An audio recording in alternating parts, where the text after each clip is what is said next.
Oke, baik. Nah, Mas Fahmi tadi menyambung mengenai apa yang disampaikan oleh Prof. Yon sendiri. Sebetulnya sampai sejauh mana sih kemudian Amerika siap dan berani untuk melepaskan diri dari Israel sehingga ignorance atau gangguan-gangguan tersebut tidak selalu menjadi hambatan dalam upaya negosiasi antara Amerika dan juga Iran?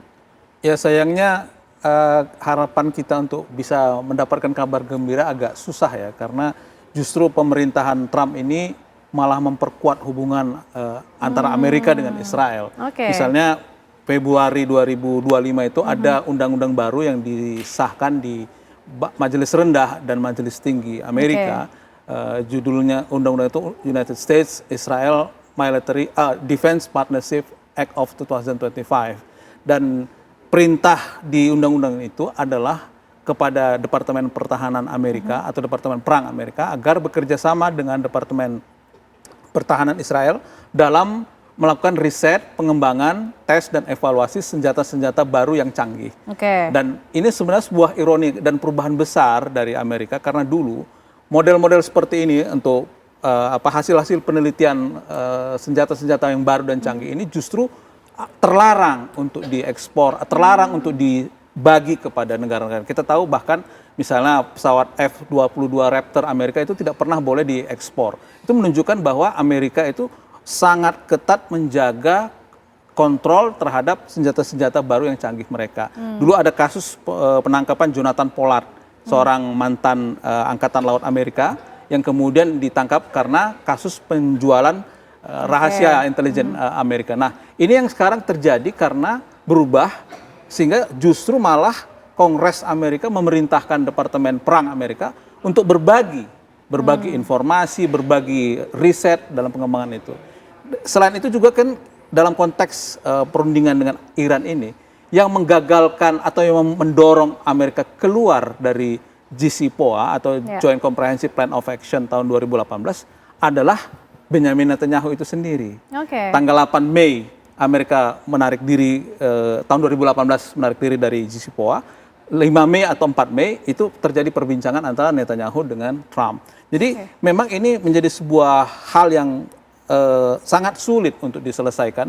Tetapi mungkin saja baik dari lobby dari negara-negara besar yang menjadi anggota tetap Dewan Keamanan PBB, atau mungkin jadi lobby negara-negara teluk kepada Trump, karena Trump ini kan kelihatannya transaksional ya. Jadi kalau misalnya negara-negara teluk kemudian mengajak Trump bekerja sama dalam kerjasama ekonomi yang lebih bagus, bisa jadi dia akan mau ya untuk kemudian melihat peluang-peluang lain yang lebih bagus daripada terus-menerus mengikuti godaan angkara murka Benjamin Netanyahu ini. Oke. Tapi paling tidak per hari ini kita melihatnya Trump justru memperkuat hubungan antara Amerika dan juga Israel. Betul. Nah, kalau seperti ini Prof. Yon, yang menjadi pertanyaan berikutnya, apakah serangan-serangan ini justru akan menjadi tanda awal konflik baru yang terjadi di Timur Tengah, begitu kan? Dan kalau kita lihat IRGC juga sudah memberikan peringatan bahwa agresi lanjutan ini bisa memicu respon di luar serangan terbatas, begitu. Nanti dijawabnya ya Prof. Yon, usai jeda kami kembali hadir untuk Anda pemirsa.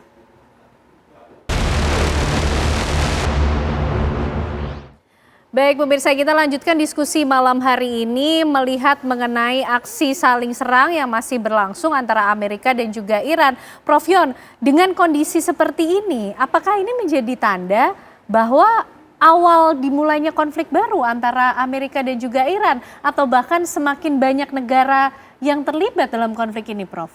Nah, dalam hal ini kan sebenarnya konflik coba untuk dilokalisir gitu ya, agar terjadi perdamaian. Tetapi tadi yang saya katakan bahwa Israel tidak mau seperti itu, bahwa konflik harus diperluas begitu ya. Ya ketika negosiasi akan tercapai ya maka harus dibentuk konflik-konflik baru ya. Maka di Lebanon juga dilakukan serangan, pengeboman dan lain sebagainya.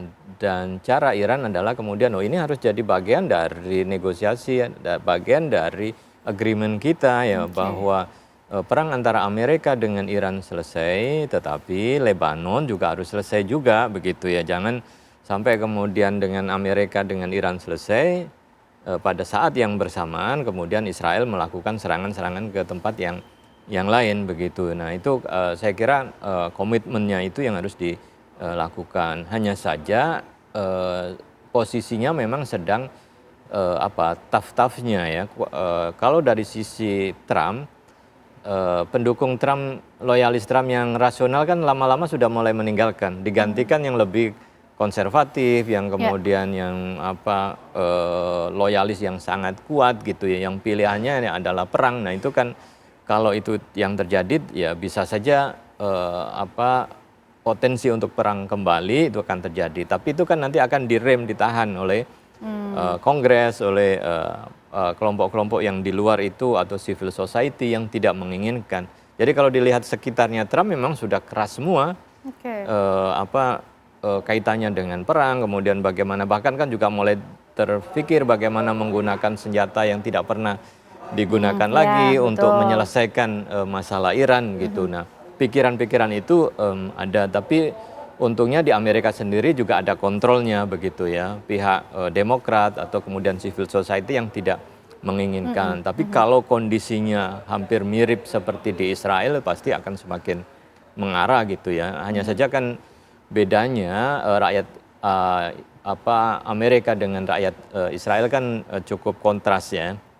Kalau Amerika tadi itu suara publik itu juga masih bisa mengerem. Sementara kalau di Israel Netanyahu menginginkan perang begitu ya, dan dikatakan bahwa musuh-musuh di sekitarnya itu akan mengganggu eksistensi Israel, mereka kuat ya mendukungnya. Begitu tidak ada musuh, nah ini pasti mengkhawatirkan ideologi-ideologi keras nggak akan ada yang mendukung ya. Makanya cara terbaik ya harus menciptakan musuh ya yang ada. Maka ketika Iran dipersepsikan sebagai musuh yang tidak rasional, ingin berperang dan lain sebagainya, ingin menghancurkan Amerika. Nah, publik Amerika juga bertanya benar nggak ya seperti itu. Nah, ternyata kan juga nggak seperti yang digambarkan ya. Selama ini karena figur-figur yang maju ya di dalam negosiasi itu kan terlihat rasional, berpendidikan begitu ya, dibandingkan dengan negosiator ya dari Israel atau kemudian negosiator Amerika sendiri yang cenderung kadang menunjukkan sikap emosional. Nah dari satu ini saya kira potensi untuk ditahan memungkinkan ya. Kecuali kalau tidak ada pilihan lain dan Iran melihat bahwa Amerika tidak bisa dipercaya lagi, kemudian Amerika melakukan serangan yang lebih besar, ya. Maka kan Amerika selalu dalam operasi militer yang kecil-kecil, yang itu tidak dianggap sebagai perang begitu ya, membatasi atau mengurangi kekuatan dan lain sebagainya. Tapi kalau serangannya akan lebih besar dan Israel mendukung ya pasti akan terjadi balasan yang lebih kuat ya dari Iran. Oke, baik. Nah Mas Fahmi, kalau kita coba untuk melihat tanda-tandanya kalau ini menjadi awal konflik baru begitu, apa yang menjadi pemicu terbesar eskalasi serangan ini terjadi? Ya tidak lain dan tak bukan ya Israel itu sendiri. Jadi misalnya konflik itu melebar, konflik yang untuk perundingan Iran-Amerika ini kan sebenarnya sudah hampir final kan pada tanggal 25 Mei itu. Tiba-tiba kemudian setelah pembicaraan antara Netanyahu dengan Trump muncul syarat baru bahwa negara-negara Teluk harus yang ikut dalam perundingan itu kan rencananya mereka mau ikut juga, Pakistan mau ikut, teken MOU sebagai saksi antara perundingan antara Iran dengan Amerika harus menandatangani dulu Abraham Accord dan itu sudah pasti tidak akan mungkin dilakukan, apalagi diumumkan. Itu kan tidak mungkin kalau Arab Saudi misalnya menerima Abraham Accord setelah diumumkan Trump, ya sama saja dengan memicu Arab Spring kan. Karena pasti kaum muslimin di negara-negara itu akan protes habis-habisan kepada para penguasa mereka.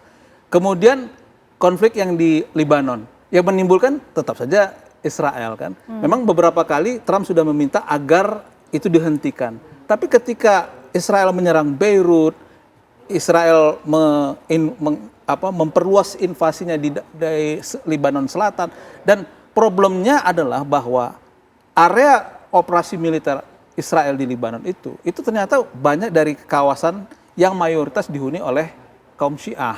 Nah, ini kan merupakan basis massa dari Hezbollah yang merupakan proksi Iran. Dan ini tentu membuat Iran menjadi tidak punya pilihan lain kecuali harus ikut bermain di Lebanon. Lalu kemudian yang ketiga, masalah yang mulai melebarnya di Laut Merah. Ini kan karena ada ancaman dari Houthi atau Ansarullah yang di Yaman tersebut, karena yang tadinya mereka tuh diam, tidak pernah ikut terlibat, lalu kemudian akan mengancam, akan menembaki atau melakukan operasi militer terhadap semua kapal-kapal yang membawa kepentingan Zionis Israel. Nah, ini menjadi masalah besar. Jadi Israel inilah yang harusnya dijauhi oleh Amerika. Paling tidak harus ada pernyataan tegas dari pemerintah Trump, Amerika first, bukan Israel first. Jadi kepentingan nasional Amerika itu yang harus diutamakan oleh pemerintahan Trump. Nah, kalau itu yang bisa mereka lakukan, ya paling tidak mereka menjauhkan dari Israel, itu mungkin akan terjadi skenario seperti perang Juni 2025. Perang itu berhasil berhenti 12 hari. Memang ada intervensi Amerika ketika mengebom 3 fasilitas nuklir Iran ya, di Natanz, Isfahan, dan Fordo. Tetapi kan kemudian perang itu berhasil berhenti 12 hari.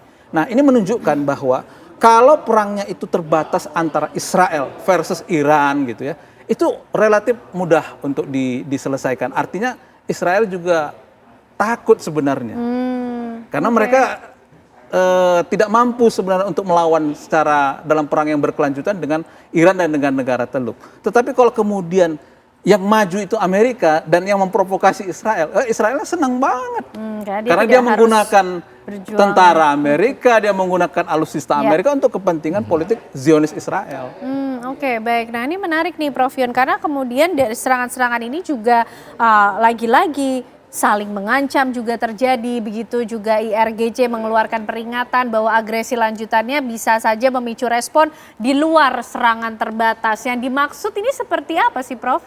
Ya, ini kan IRGC juga ingin menunjukkan ya bahwa mereka masih memiliki kekuatan persenjataan yang belum diketahui ya, baik oleh Amerika maupun oleh Israel. Artinya masih ada kekuatan persenjataan yang lain yang itu akan menjadi ancaman. Ini kan bagian dari deterrence ya, untuk kemudian memberikan rasa gentar, takut ya kepada Israel ataupun Amerika apabila ingin melanjutkan pada fase perang berikutnya. Dan dampaknya tadi itu pasti akan sangat besar ya. Sementara kan Iran sendiri kan sudah siap perang habis-habisan ya, mati-matian begitu. Nah, Amerika sendiri nggak siap dengan itu ya.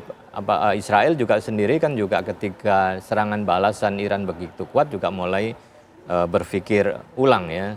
Dia mencoba untuk frontnya itu digantikan oleh Amerika. Kemudian setelah itu dia mencari front sendiri yang dirasa bahwa ya tidak akan ada serangan yang lebih fatal gitu. Dengan Hizbullah kan dia bisa memprediksi ya bahwa serangan Hizbullah tidak akan sekuat seperti yang dilakukan oleh Iran. Tapi kan Iran menganggap bahwa Hizbullah, Lebanon itu adalah bagian dari kesepakatan Iran yang ya kalau front itu dibuka juga Iran juga bertanggung jawab gitu ya untuk masuk di dalam front itu. Nah, saling mengancam itu ya saya kira mana yang akan lebih menghitung ya dengan ancaman itu. Ancaman itu real atau tidak? Trump juga kan sebelumnya juga berkali-kali juga mengancam kalau nggak deal, nggak menandatangani akan saya serang dengan serangan yang lebih besar lagi dan dampaknya sangat fatal dan lain sebagainya. Tapi kan itu tidak dilakukan gitu ya, sehingga perang ancam-mengancam itu ya saya kira ya bagian untuk mempertahankan eksistensinya begitu ya, agar pihak musuh tidak sembrono atau sembarangan di dalam hal merespon ya dan membuka front baru. Sementara Iran sendiri kan sudah mengatakan bahwa kalau Amerika itu berhenti menyerang ya Iran akan berhenti gitu. Bahkan termasuk dengan Israel kan juga seperti itu, bahwa prinsipnya Iran tidak akan memulai begitu ya